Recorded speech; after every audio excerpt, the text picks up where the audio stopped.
Capítulo 35 A história de Joe. Que fora feito de Joe durante as buscas inúteis do amo? Ao precipitar-se no lago, o seu primeiro movimento à superfície foi olhar para cima. Viu Vitória, já muito alto, subir com enorme rapidez, que em seguida decresceu pouco a pouco e, logo depois, levado por forte corrente, desaparecer para o norte. Seu amo, seus amigos estavam salvos. Foi uma sorte, pensou eu, ter tido esta ideia de atirar-me ao Chad. Ela não deixaria de ocorrer ao Sr. Kennedy, sem dúvida ele não hesitaria em fazer o mesmo que eu, pois é muito natural que um homem se sacrifique para salvar outros dois. Isto é infalível. Tranquilo a esse respeito, Joe cuidou de pensar em si. Estava no meio de lago imenso, cercado de tribos desconhecidas e provavelmente ferozes.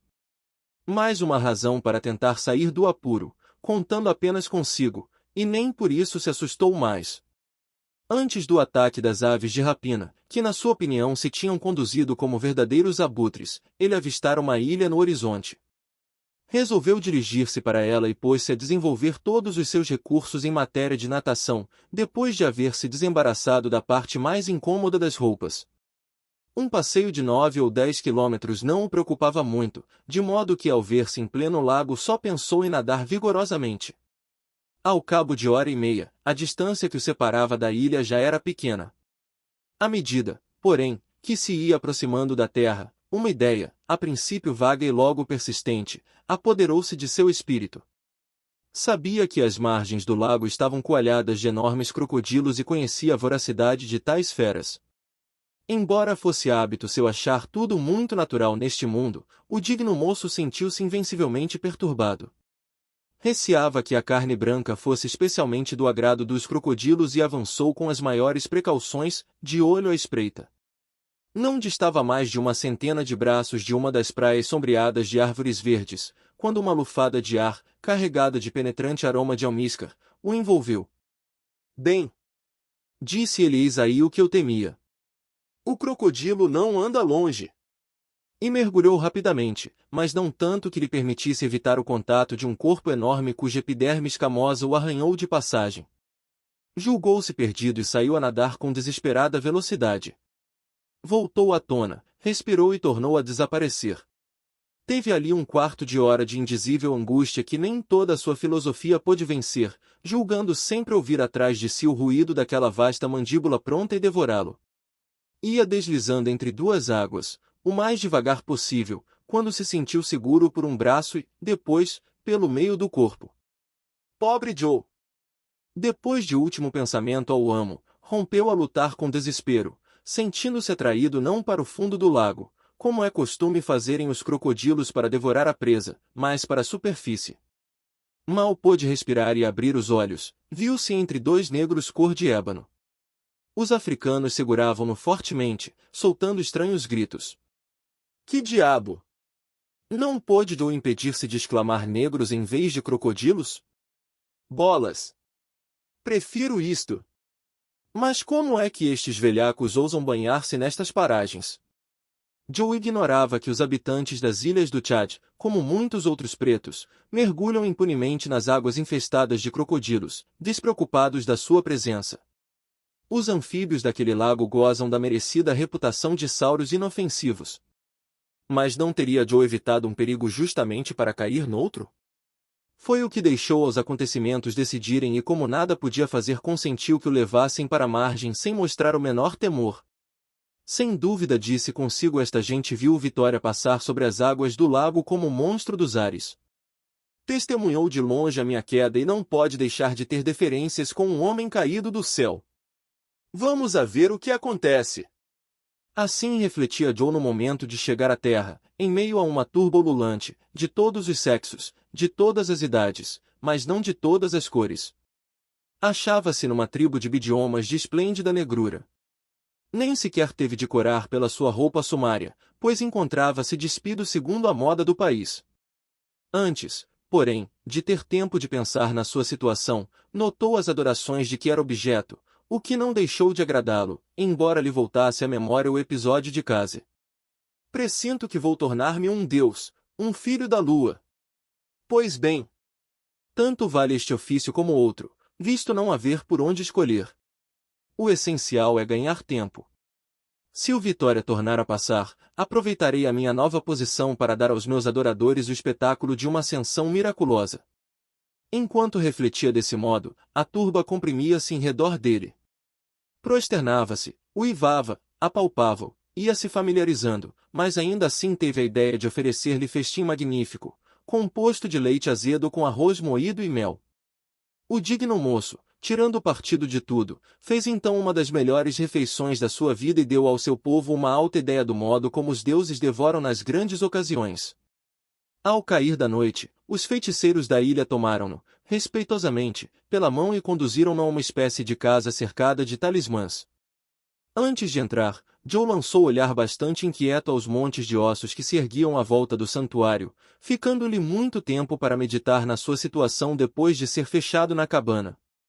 Durante uma parte da noite ouviu cantos festivos, os rufos de uma espécie de tambor e tinir de ferros, decerto bem suaves para ouvidos africanos.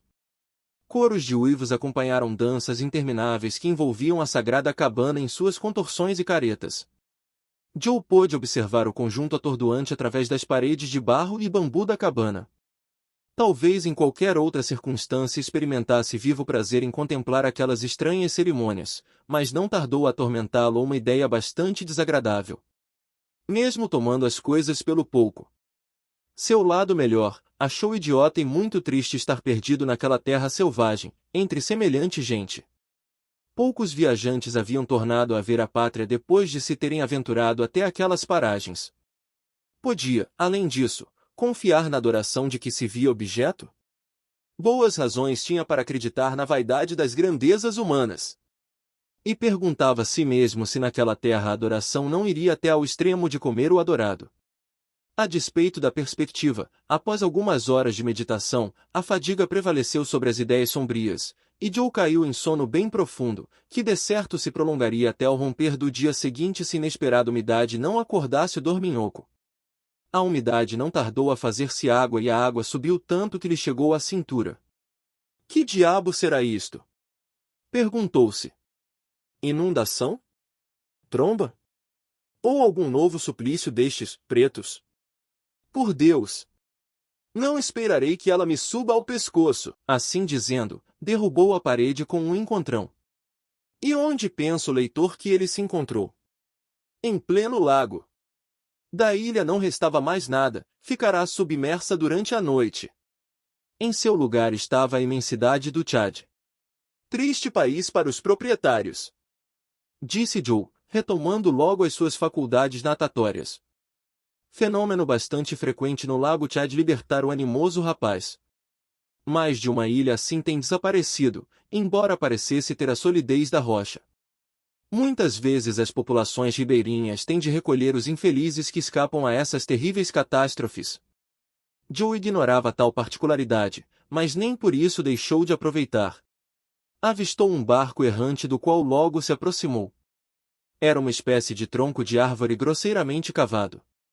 Continha felizmente um par de pagaias e Joe, servindo-se de corrente bastante rápida, deixou-se derivar. Orientemo-nos, pensou ele. A estrela polar, que desempenha honradamente o seu ofício de apontar a rota do norte a todo mundo, não recusará vir em meu auxílio. Percebeu com satisfação que a corrente o levava para a margem setentrional do Tchad e deixou-se ir pelas 2 horas da manhã desembarcava num promontório coberto de espinhosas plantas, excessivamente importunas mesmo para um filósofo. Mas uma árvore crescia ali, expressamente para oferecer-lhe leito em seus ramos. Joe escalou-a para maior segurança e, embora sem propriamente dormir, esperou o raiar do dia. Já a despeito dos maiores esforços e de desesperada resistência sentia-se afetendar pouco a. Amanhã chegou com a rapidez das regiões equatoriais e Joe, lançando um olhar à árvore que o abrigara durante a noite, ficou aterrado à vista do espetáculo que se lhe oferecia. Os ramos da árvore estavam literalmente cobertos de serpentes e camaleões. A folhagem quase desaparecia sob os seus entrelaçamentos. Dir-se-ia uma árvore de nova espécie, que produzia répteis. Aos primeiros raios do sol tudo aquilo deslizava e se estorcia. Joe experimentou o vivo sentimento de terror e repugnância e pulou para o chão entre o silvar daquela companhia. Aqui está uma coisa em que ninguém jamais acreditaria! Exclamou ele.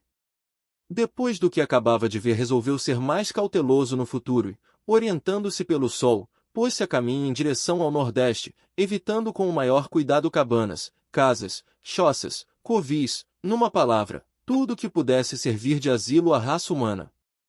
Quantas vezes olhou para o céu! Esperava avistar o Vitória, mas embora o buscasse inutilmente durante aquele dia, isso não diminuiu a sua confiança no amo. É necessária uma grande energia de caráter para encarar tão filosoficamente tal situação. A fome juntava-se à fadiga, porque a nutrição de raízes, miolo de arbustos, frutos de palmeira não sustentam o homem. Apesar disso, conforme o seu cálculo, avançou para o oeste cerca de 50 quilômetros. Seu corpo guardava em muitos pontos os vestígios que milhares de espinhos dos arbustos do lago, das acácias e das mimosas tinham deixado, e os pés ensanguentados tornavam-lhe a marcha extremamente dolorosa.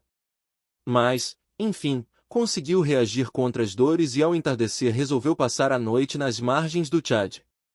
Teve de suportar as atrozes picadas de miríades de insetos, moscas, mosquitos, formigas de meia polegada que cobrem literalmente o chão. Ao cabo de 2 horas não restava a Joe uma tira da pouca roupa que o cobria. Os insetos haviam devorado tudo. Foi uma noite horrível, que Irão deu ao cansado viajante 1 hora de sono. Durante todo aquele tempo os javalis, os búfalos selvagens e o ajube, espécie de lamantim bastante perigoso, faziam terrível barulho na mata ou sob as águas do lago. O concerto das feras retumbava no silêncio da noite. Joe não ousava mexer-se. Sua resignação e paciência foram difíceis de conter em semelhante situação. Enfim o dia chegou. Joe levantou-se precipitadamente, e avaliem a repugnância que sentiu ao ver o animal imundo que partilhara sua cama, um sapo. Mas um sapo de 5 polegadas de grossura, um sapo monstruoso, nojento, que o fitava com grandes olhos redondos. Joe sentiu engulhos, mas tirando um resto de força da sua repugnância correu a mergulhar nas águas do lago. O banho acalmou um pouco as comichões que o torturavam e, depois de ter mastigado algumas folhas, retomou a marcha com obstinação e teimosia que nem estava em condições de avaliar. Dir-se-ia ter perdido a consciência dos seus atos e contudo sentia em si força superior ao desespero. Uma fome terrível torturava-o e o estômago, menos resignado que ele, reclamava. Foi obrigado a apertar fortemente um cipó em redor da cintura. Felizmente a sede podia ser mitigada a cada passo e recordando-se dos sofrimentos do deserto experimentou relativo conforto em não ter de sentir os tormentos daquela imperiosa necessidade. Onde estará o Vitória? Perguntava-se. O vento sopra do norte, ele deveria voltar ao lago. De certo o Dr. Ferguson procedeu a uma nova instalação para restabelecer o equilíbrio, mas o dia de ontem devia ter bastado para esse trabalho. Talvez não seja impossível que hoje. Em todo caso é melhor agir como se eu nunca mais devesse tornar a vê-los. Por fim, se eu conseguir alcançar uma dessas grandes cidades do lago, encontrar-me-ei na situação dos viajantes de que meu amo nos falou. Por que não hei de sair de apuros como eles? Outros lograram salvar-se, que diabo! Vamos, coragem! Assim monologando e caminhando sempre, o intrépido Joe caiu em plena floresta, no meio de um grupo de selvagens. Parou a tempo de não ser visto. Os pretos ocupavam-se em envenenar as suas flechas com suco de eufórbio, grande preocupação das tribos dessas terras e que se leva a efeito com uma espécie de cerimônia solene.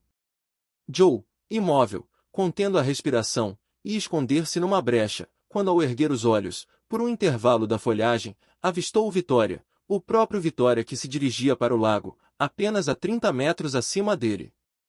Era impossível fazer-se ver. Veio-lhe uma lágrima aos olhos, não de desespero, mas de gratidão. O amo andava à sua procura. O amo não o abandonava. Necessitou esperar a partida dos negros, quando então pôde deixar o esconderijo e correr para as margens do Tchad. Mas o Vitória já se perdia ao longe, no céu. Joe resolveu esperar, ele passaria outra vez, com certeza. E passou, com efeito, porém mais a leste. Joe correu, gesticulou. Em vão. Forte vento arrastava o balão com excessiva pressa. Pela primeira vez a energia e a esperança abandonavam o coração do infeliz. Viu-se perdido. Imaginou que o amo partia para não mais voltar. Deixou de pensar, não queria refletir. Como louco, com os pés em sangue e o coração ferido, marchou durante todo aquele dia e uma parte da noite. Arrastava-se, umas vezes de joelhos, outras com as mãos. Via chegar o momento em que as forças lhe faltariam e acabaria por morrer. Prosseguindo desse modo foi dar a um pântano ou, antes, a um lugar que só depois veio a saber que era um pântano, porque a noite já descera havia algumas horas.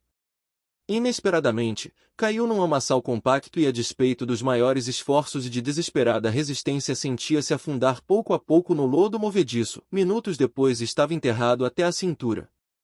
Chegou a morte, pensou ele. E que morte! Debatia-se com fúria, mas os movimentos só serviam para o enterrar cada vez mais no túmulo que para si mesmo ia cavando. Nem um pedaço de madeira que apegar-se, nem um caniço para agarrar. Compreendeu que nada mais lhe restava, fecharam-se-lhe os olhos. Meu amo! Meu amo! Socorro! Gritou. E sua voz desesperada, isolada, já rouca, perdeu-se na escuridão.